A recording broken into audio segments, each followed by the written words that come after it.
শিরোনাম ছোট্ট হারানো মুহূর্ত। পর্ব 4।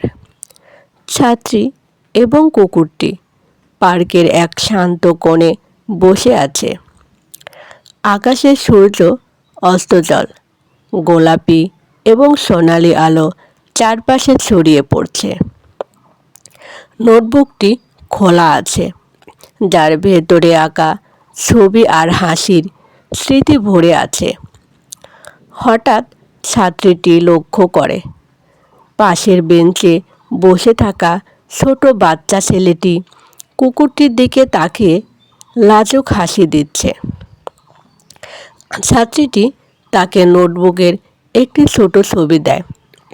ছেলেটি কৌতূহল ভরে তাকিয়ে হাসে। কুকুরটি তাদের চারপাশে লাফাচ্ছে, বাতাসে পাতাগুলো নাচছে। ধীরে ধীরে পার্কের সমস্ত মানুষ তাদের দিকে তাকায়।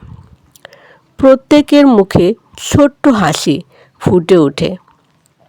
ছাত্রীটি কুকুরকে আলিঙ্গন করে, তারপর নরম ধ্যানের মতো সূর্যাস্তের আলোতে চোখ বন্ধ করে। চারপাশ শান্ত, বাতাসে ফুলের গন্ধ, পাখিরা মৃদু গান করছে। সব মুহূর্তই বিশেষ, ছোট খুশিগুলো, অপ্রত্যাশিত হাসি, এক আলিঙ্গন, সবই জীবনকে অর্থ দেয়। আমরা যত খুঁজে পাই ততই বুঝি সুখ কাছেই থাকে।